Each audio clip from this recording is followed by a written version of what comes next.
अंतरराष्ट्रीय युवा विद्वान, जैन दर्शन में यूनिवर्सिटी टॉप व गोल्ड मेडलिस्ट, जैन सिद्धांत एवं न्याय विषयों को सरलता से समझाने वाले, यूएसए, इंग्लैंड, ऑस्ट्रेलिया आदि अनेक देशों में जैन धर्म की महती प्रभावना करने वाले, पंडित टोडरमल पुरस्कार, युवा विद्वत रत्न आदि अनेक पुरस्कारों से सम्मानित मूर्धन्य विद्वान डॉक्टर संजीव कुमार गोधा जयपुर द्वारा जानिए धर्म का मर्म।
नमो अरिहंताणं नमो सिद्धाणं नमो ऐर्याणं नमो उवज्झायाणं नमो लोये सव्यसाहूणम्।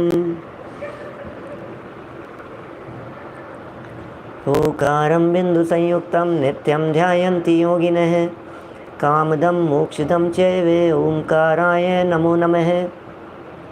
अविरल शब्द घनोग प्रक्षालित सकल भूतल मलकलंका मुनिभिरुपासित तीर्था सरस्वती हरतु नो दुरितान्। अज्ञानतिमिरान्धानां ज्ञानाञ्जनशलाकया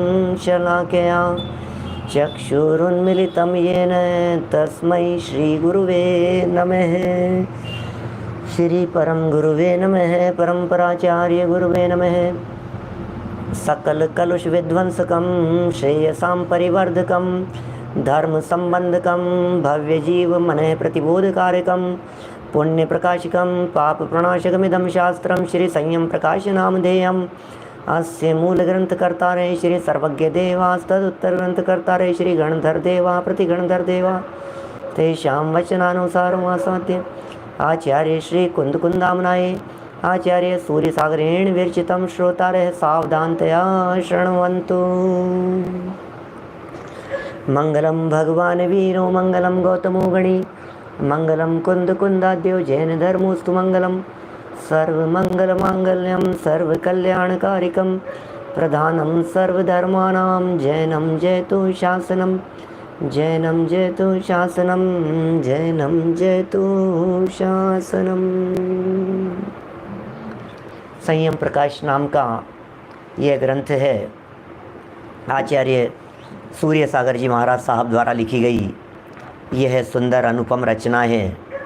श्रावकों के जीवन निर्माण के लिए लिखी गई यह रचना हम सबके जीवन को निर्मल और परिष्कृत बनाने के लिए बहुत उपयोगी है।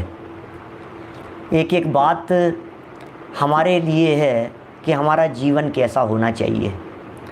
हर बात इसके लिए हमारी लाइफ स्टाइल कैसी होनी चाहिए। ये सब कुछ सिखाएंगे, कैसे बोलना, कैसे चलना, कैसे खाना पीना, उठना बैठना, ये सब कुछ बातें सिखाने वाले हैं यहाँ। हम सीखें तो सही। ये जिनवाणी माँ है। ये जिनवाणी माँ अपने माँ होने का पूरा कर्तृत्व पूरा दायित्व निभाती है। माँ है ना, तो क्यों नहीं निभाएंगी।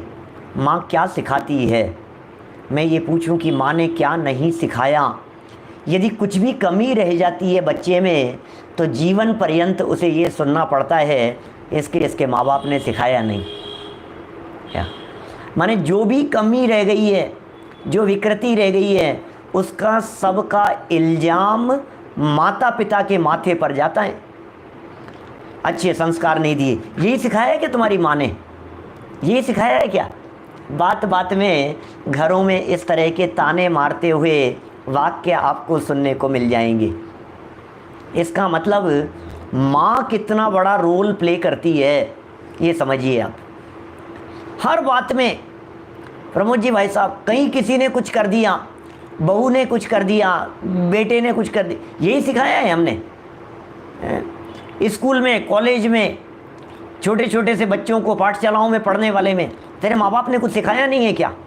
बात बात में माने जहाँ कमी रह गई है वो सारा दोष माँ बाप के नाम पर डाल देते हैं। इसका मतलब यह है कि माँ बाप की ये जिम्मेदारी बनती है कि बच्चों को अच्छे से अच्छे संस्कार दिए जाएं।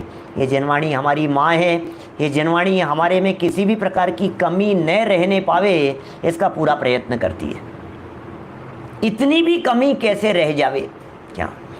जब अणुव्रतों की चर्चा करेंगे, जब महाव्रतों की चर्चा करेंगे, एक एक स्टेप पर ऐसा बतलाएंगे कि लाइफ ऐसी होनी चाहिए।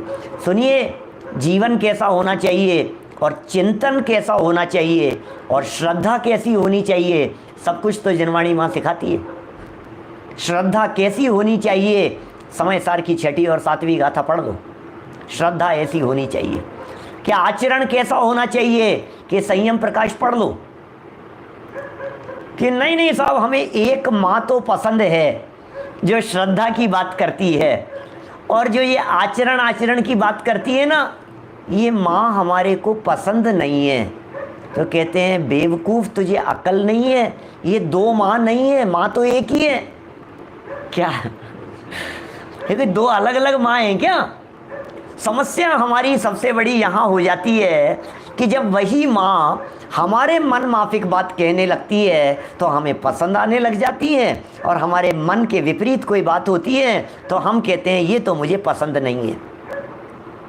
उसी एक जिनवाणी माँ के द्वारा कहे गए 4 अनुयोग हैं, प्रथमानुयोग, करणानुयोग, चरणानुयोग, द्रव्यानुयोग।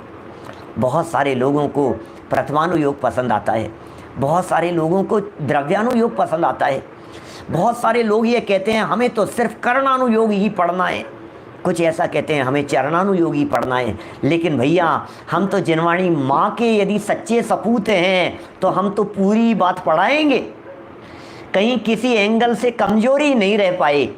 हम कभी आपको चरणानुयोग पढ़ाएंगे तो कभी हम प्रथमानुयोग भी पढ़ाएंगे। जब हम क्षत्र चूड़ामणि पढ़ा रहे होते हैं तो प्रथमानुयोग पढ़ाते हैं, जब हम समय सार पढ़ा रहे होते हैं तो द्रव्यानुयोग पढ़ाते हैं, जब हम संयम प्रकाश पढ़ा रहे होते हैं तो चरणानुयोग पढ़ा रहे हैं, जब हम भूगोल पढ़ा रहे होते हैं, जब हम 3 लोक की संरचना स्वर्ग नरक बतला रहे होते हैं तो कर्णानुयोग पढ़ा रहे होते हैं। हम सब बताएंगे, किसी भी एंगल से कमी न रह जाए बालक में, ये माँ की पूरी जिम्मेदारी है। ये क्या कह रहे हैं यहाँ जिनवाणी माँ? बातें तो कभी कभी ऐसी लगने लगती है, अरे भाई साहब कितना पालन करें, क्या कर रहे हो? अरे भाई, उपदेश तो ऊंचा चढ़ने के लिए दिया जाएगा, उपदेश तो उस लेवल पर जाकर के देंगे कि आपको ऐसे लगने लग जाए इतना, कि हमें मालूम है इतना कहेंगे तो इतना करेगा। समझ में आ रही है बात? ये सब जगत के जीवों का ऐसा ही स्वरूप है। क्या हम यदि इतना बतलाएं, देखो इतना बतलाएंगे तो इतना करेंगे, और इतना ही बतलाएंगे तो इतना करेंगे। आप अब क्या करें बोलो? बताएं कि नहीं बताएं पूरी बात? और नहीं बहुत ज़्यादा बतला दिया। अरे सुनो तो सही, हम तो महाव्रत तक का उपदेश देंगे, हम तो घर में रहने तक का निषेध करेंगे, हम तो इस लेवल पर जाकर के बात करेंगे कि आपके घर बार महल मकान सब छूट जावे। हम तो इस लेवल पर जाकर के बात करेंगे, घर बार क्यों, तन के ऊपर से कपड़े भी छूट जावे। अरे तन को भी भिन्न कर देंगे, और तन नहीं, तन के भीतर द्रव्य कर्म को भी भिन्न कहेंगे। अरे अपने में ही उत्पन्न होने वाले रागादि भावों को भी भिन्न कहेंगे। अरे जो अनादि से अनंत काल तक हमारे साथ हैं, ऐसे ज्ञान दर्शन चारित्र आदि के भेदों को भी हम भिन्न कर देंगे। क्या वो भेद भी नहीं है, वहाँ तक पहुँच जाएंगे हम तो। क्या आप इतने से में ही घबरा गए क्या? इतने से में ही लगने लगा, अरे फिर तो दूध पिए कि नहीं पिए, फिर तो ऐसा मिलता ही नहीं है, फिर तो दही का क्या करें, फिर तो पानी का क्या करें और इसका क्या करें। महाराज आप तो हमारे को सभी छुड़ाओगे कि हाँ छुड़ाना तो है ही, अरे हमें तो इतना छुड़ाना है कि द्रव्य कर्म, भाव कर्म और नौ कर्म से रहित परमात्मा बनाना है, इतना छुड़ाना है, इस लेवल तक छुड़ाना है जिस लेवल के बाद सीधी परमात्मा दशा हो जाए, उस लेवल तक छुड़ाना है। लेकिन ध्यान रखना, जितना छुड़ा रहे हैं ये सब वही छुड़ा रहे हैं जो तुम्हारा नहीं है। अब ये छोड़ने के नाम पर घबराहट शुरू हो जाती है, छोड़ने के नाम पर इसलिए अरे यार ये भी छुड़ा दिया, ये भी छुड़ा दिया, ये भी छुड़ा दिया, अब क्या क्या सभी छुड़ाओगे हमारे से, सारा ही छोड़ देंगे, हम क्या करें। अरे भाई तू चिंता क्यों कर रहा है, तेरे जो असली माल तेरा है वो तेरे को अवेलेबल करा दिया। हमने जो छुड़ाया है वो छुड़ाया है जो तेरा नहीं है। क्या हमने वो छुड़ाया है जिसे तूने जबरदस्ती अपना मान रखा है, वो सब छुड़ाया है। उसमें हिंसा भी है, उसमें दोष भी है, उसमें विकृतियां भी है, इसलिए उन सब बातों को छुड़ाने का प्रयास किया है। मैंने एक दिन शायद समय सार के प्रवचनों में ऐसी बात कही थी आपसे प्रातःकालीन विषय में कि एयरपोर्ट से निकल रहे थे और निकलते निकलते बैग हमारे हाथ में था, सिक्योरिटी वाले ने रोक लिया। क्या है, रख दो इसको, साइड में रख दो। बैग अलग कर दिया हमारा, घबरा गए, अरे नहीं हमारा है, ये क्या कर रहे हो, ये क्या कर रहे हो, अरे नहीं नहीं। हम ज़्यादा हड़बड़ाते, इतने में अच्छा तो यह हुआ कि सामने से एक दूसरा सिक्योरिटी ऑफिसर एक दूसरा बैग लेकर के आ रहा था। उसने कहा लीजिए ये है आपका बैग। Oh sorry sir. क्या हुआ, प्रॉब्लम कहाँ हो गई थी? प्रॉब्लम ये हो गई थी कि वो जो गलत माल था हम उसे लेकर के चल रहे थे, उन्होंने जो छुड़वाया, उनके छुड़वाते हमें ऐसा लगने लग गया कि ये क्या कर रहे हो, मेरे से सामान छीन रहे हो, मेरा सामान रखवा रहे हो। लेकिन क्लियर हो गई बात कि जो तुम्हारा नहीं है वो तो तुमसे ले रहे हैं और जो तुम्हारा है वो तुम्हें बता रहे हैं। क्या अपनी निधि तो अपने में है, बाह्य वस्तु में व्यर्थ प्रयास, और जग के सुख तो मृग तृष्णा हैं, झूठे हैं उनके पुरुषार्थ। अपनी निधि तो अपने में है, उस निधि की यहाँ चर्चाएं चल रही है। बहुत सारी मर्यादाओं की बातें हमने पिछले 1-2 दिन में आपके बीच में की है। देखिए उसी मर्यादा की चर्चा को कल हमने वर्षा ऋतु की बात कही थी, आटे बेसन वगैरह की बात कही थी, मसालों की बात कही थी, और भी नवनीत मक्खन के बारे में भी हमने बहुत सारी बात आपसे की थी। छाछ और घी तेल की मर्यादा की बातें भी हुई थी। आज कुछ और आगे बढ़ते हैं। हमारे सामने दिखाई दे रहा है सिंगाड़ा। सिंगाड़ा खाने योग्य है या नहीं है? पेज नंबर 251 आपकी पुस्तकों में ये लिख रहे हैं सिंगाड़े की मर्यादा। जवाब पढ़ रहे हैं, गीले और सूखे दोनों प्रकार के सिंगाड़ों की मर्यादा फाल्गुन सुदी 15 तक की है। फाल्गुन सुदी 15 का मतलब पूर्णिमा। यदि सुदी है तो 15 का मतलब पूर्णिमा होता है, और यदि बदी लिखा हुआ है, कृष्ण पक्ष है, तो 15 का मतलब अमावस्या होता है, मतलब चतुर्दशी के बाद वाला दिन। तो फाल्गुन शुक्ल पूर्णिमा तक, इसका मतलब ये होली का दिन हो गया, उस तक की है। बाद के अभक्ष्य हैं सिंगाड़े, उसके बाद में अभक्ष्य हो जाते हैं। ऐसी बात यहाँ इन्होंने कह दी है, उसके बाद में खाना योग्य नहीं है। अच्छा, मैं ये कहना चाह रहा हूँ, इसमें बहुत सारे लोग उससे पहले भी नहीं खाते और वो ये बात कहते हैं कि भाई ये तो परमानेंट अभक्ष्य है, ये तो परमानेंट अभक्ष्य है। तो उसका भी मैं हेतु देता हूँ आपको, क्योंकि सिंगाड़े पानी में ही पैदा होते हैं, पानी में ही बनते हैं, पानी में ही पड़े रहते हैं, गीले ही रहते हैं, अनछने पानी से युक्त ही होते हैं। क्या विजय भाई मेहता साहब, तो वो सब पानी पानी पानी है ना, और वो पानी में तो बहुत त्रस्त जीव हैं, बिना छना पानी है, खेतों में पड़ा है लंबे समय से और ये सब, और गीला ही है, जब तक घर में है तब तक भी उसकी वही स्थिति है। दूसरी बात, उसमें कांटे बहुत ज़्यादा होते हैं, तो वो कांटे जो होते हैं वो भी हिंसा में कारण बन जाते हैं, छोटे छोटे से जीवों की हिंसा में कारण बन जाते हैं, चुभ जाते हैं, तकलीफ़ देह होते हैं, इसलिए भी उसका निषेध अनेक बार किया गया है। फिर भी मैं कहना चाहता हूँ कि ये जो आचार्य महाराज ने हमारे सामने यहाँ बात कही है, होली के बाद का तो बिल्कुल अभक्ष्य ही मानना चाहिए। आप नहीं खाएं तो बहुत अच्छी बात है, आप खाते हो तो होली के बाद में नहीं खाएं, ठीक है ना। तो आप जितना भी विवेक रख सकें उतना रखें।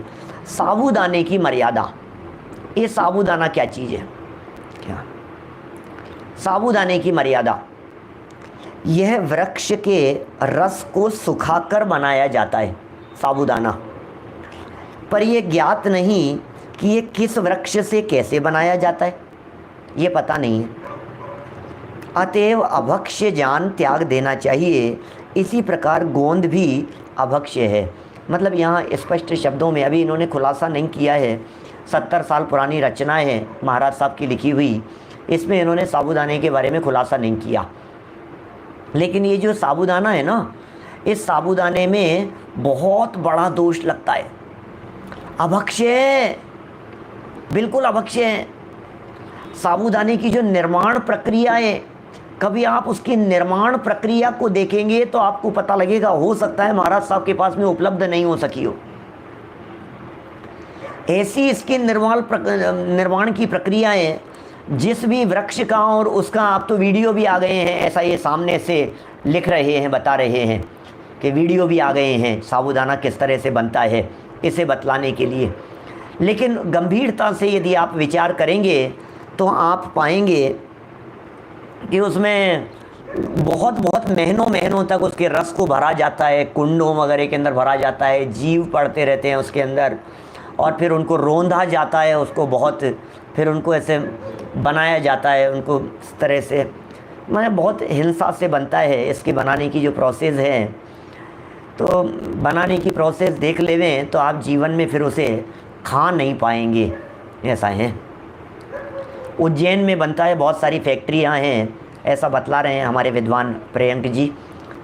तो कुल मिलाकर के, और इन्होंने भी यहाँ अभक्ष्य लिखी दिया है भाई, या तो आपको उसकी पूरी जानकारी हो, और यदि जानकारी नहीं है तो उसको अभक्ष्य की श्रेणी में रख ही दिया है, फिर ख़त्म ही हो गई ये बात।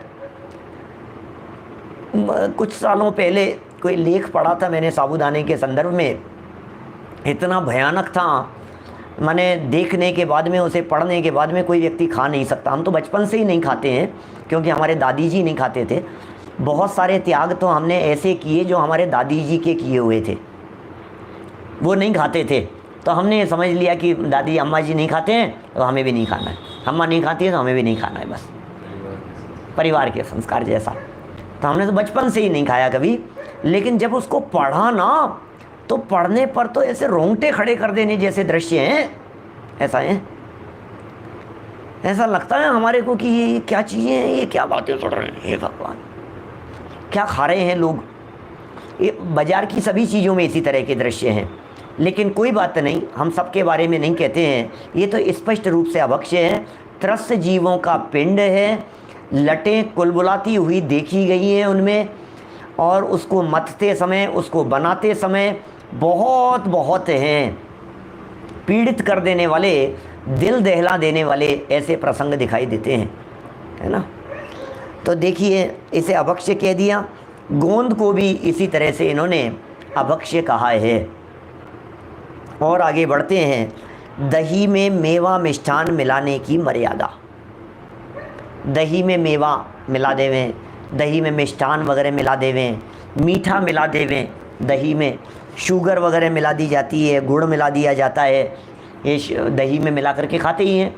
दही की लस्सी वगैरह पीते हैं, या मीठा दही लेते हैं तो उस दही में अपन शुगर वगैरह मिला करके ले लेते हैं।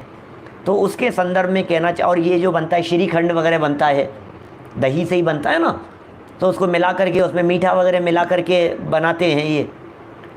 तो ये कह रहे हैं दही में गुड़ शक्कर मिलाकर रखें तो उसकी मर्यादा 1 मुहूर्त की है।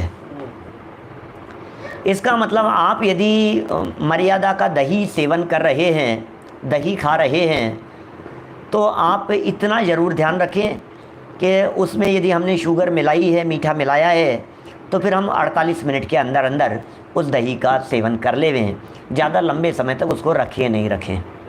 ऐसा विवेक वाली बात है। और तो क्या है, थोड़ी सी सावधानी और सुरक्षा भी अपनी, सावधानी अपनी, सुरक्षा भी अपनी। दही गुड़ के साथ में नहीं खाया जाता है, उसके लिए कह रहे हैं ये देखिए बहुत अच्छी चीज़ है। दही गुड़ यदि आप नहीं खाते हैं तो बहुत अच्छी बात है, बराबर, लेकिन यदि सेवन करते हैं तो अंतर्मूर्त के अंदर अंदर ही उसका सेवन करें, 48 मिनट के भीतर भीतर ही उसका सेवन करें, क्योंकि ये कहना चाह रहे हैं उसके उपरांत चलित रस हो जाता है वो, और चलित रस होने पर भी भक्षण करने से मदिरा सेवन का दूषण लगता है, इसलिए दही गुड़ को खाने का निषेध करते हैं।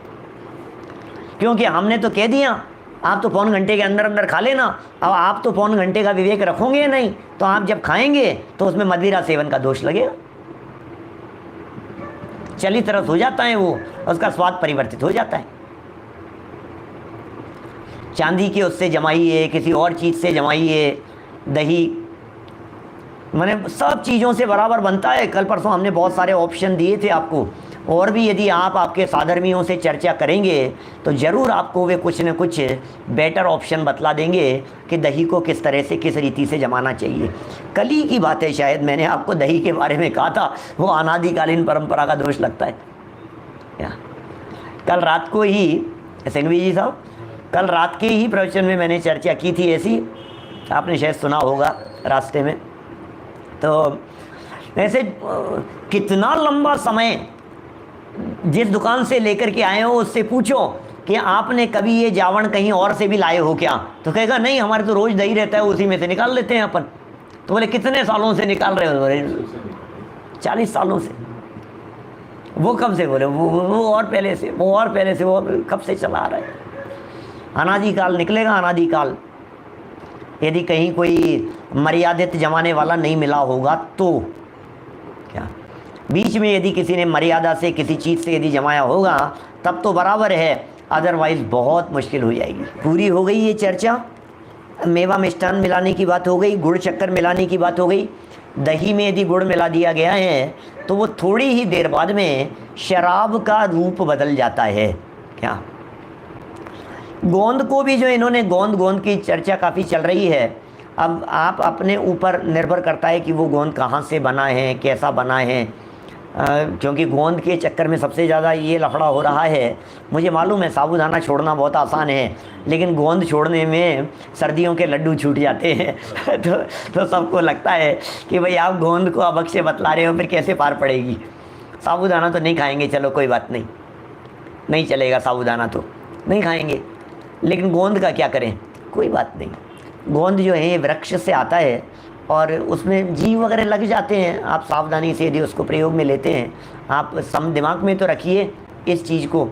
गोंद होता है, गोंद के लड्डू जो बनते हैं ना अवनीश भाई, गोंद के लड्डू बनते हैं सर्दियों के दिनों में, पक्के होते हैं, ठोस होते हैं और काफ़ी बल प्रदान करने वाला होता है, पेड़ पर लगता है, ऐसा है।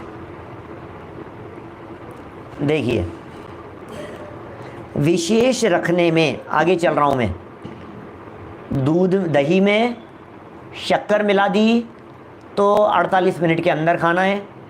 कुछ लोग उसमें यदि गुड़ मिला देते हैं तो भी 48 मिनट के भीतर खाना है। उसके बाद में उसमें चलित रस होने से शराब सेवन का दोष लगता है। त्रस्त जीवों की उत्पत्ति की बात नीचे लिख रहे हैं।